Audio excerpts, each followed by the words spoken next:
Now by Senator Tom Cotton, an Arkansas Republican. He sits on the Senate Armed Services and Intelligence Committees. Good morning, Senator. We appreciate you being here.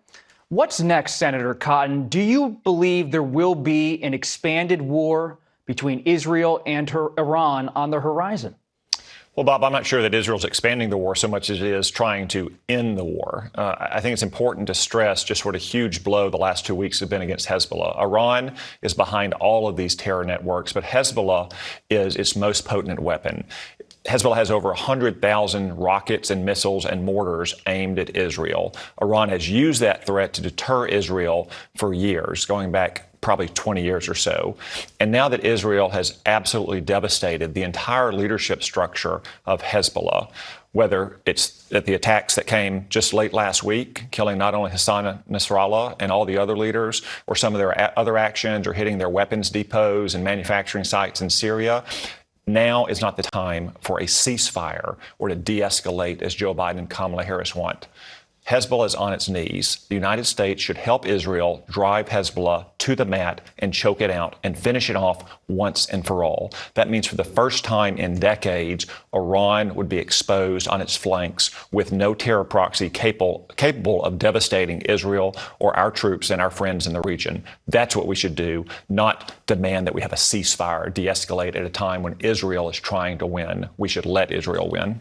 Senator Cotton, when you say drive Hezbollah to the mat, would that mean a ground invasion of Lebanon by Israel, and would you support that kind of incursion? If that's what Israel needs to do to eliminate the remnants of Hezbollah's leadership and its arsenal, then yes, of course. Again, Hezbollah had over 100,000 missiles and rockets and mortars. Now, a lot of those have probably already been destroyed. Israel needs to destroy all of them. A lot of Hezbollah's leadership has been destroyed as well. This guy that y'all just cited there, maybe he's the leader. I don't know who's in charge of Hezbollah. I'm not sure anyone else does either. It's probably someone who wasn't important enough to have a beeper or a walkie-talkie as recently as 2 weeks ago. But all of Hezbollah's leadership needs to be eliminated, just like all of its arsenal needs to be eliminated. Just like the United States needs to be much more forceful in attacking Iran's terror army in Yemen, where Joe Biden and Kamala Harris have had our sailors resting like sitting ducks in the Red Sea for months.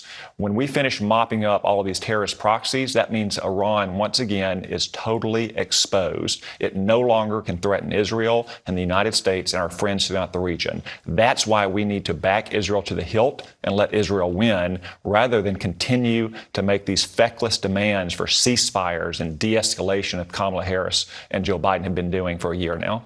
You sit on the Senate Intelligence Committee. Is there an alarm sounding in your ranks about any potential threats to Americans in the Middle East or to U.S. targets at this point? Well, from the minute Joe Biden and Kamala Harris got to the White House, there's been threats to Americans. Iran and its proxies have attacked our troops over 100 times, and we've barely ever struck back. There's been continued attacks on us. Again, just like we should support Israel in striking back against these terrorists, we should be striking back harder again. But that's not Kamala Harris and Joe Biden's policy.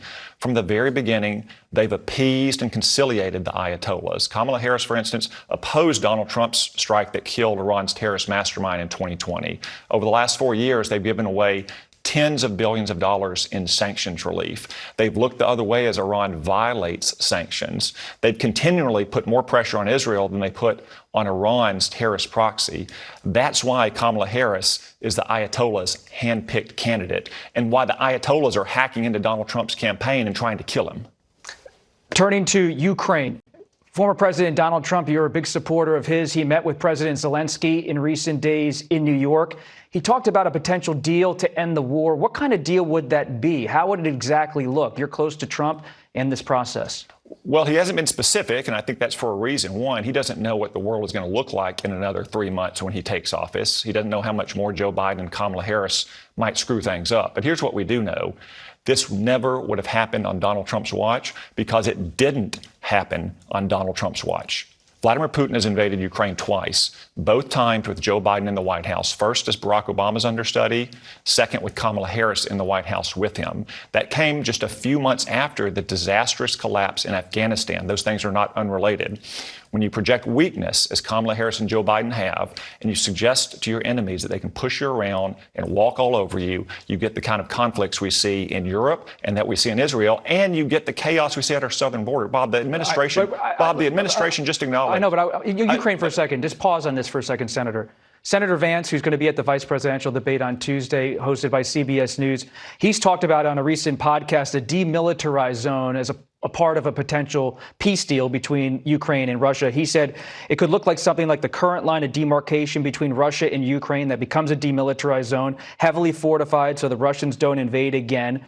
The details matter here. Would a demilitarized zone be something as part of a peace deal that you would be comfortable with as a Republican senator? The details do matter, but Donald Trump has said he's not going to negotiate against himself or against Ukraine in advance. Once he takes office, that's the time to start hammering out the details in private and to make sure that something like this can't happen again, which didn't happen when he was president after the first invasion of Ukraine.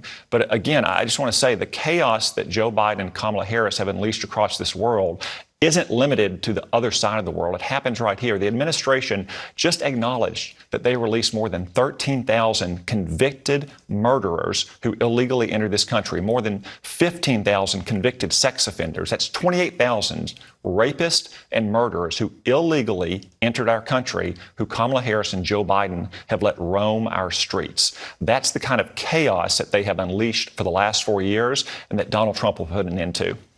You're confronting the Democrats here on this show. You're bringing up all of your different arguments.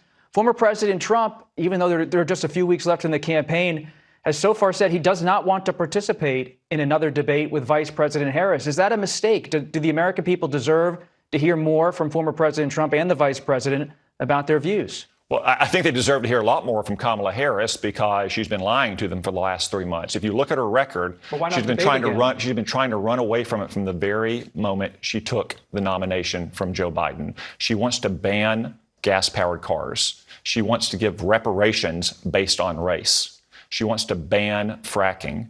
She wants to take away private health insurance on the job. These are not positions that she took as a teenager in high school. These are positions she took as a 54-year-old woman running for president in her own right. That's the true Kamala Harris, a weak, dangerous San Francisco liberal. Kamala Harris is the one who owes the American people a lot more answers. Donald Trump can simply point at his record and say, for 4 years when I was president, we had peace, prosperity, a secure border, and we were respected around the world. That's what the American people remember. That's what they're going to get when they elect him again to the White House. But should Trump debate again? He's already debated twice. Okay. And JD is going to debate Tim, and he's going to do a great job telling his story and pointing out what a radical record Kamala Harris and Tim Walz have. The American people know what Donald Trump will do in office. Kamala Harris is still trying to fool them. Senator Tom Cotton, Republican of Arkansas, thanks for being here on Face the Nation. We appreciate it, and we will be back in 1 minute. Stay with us.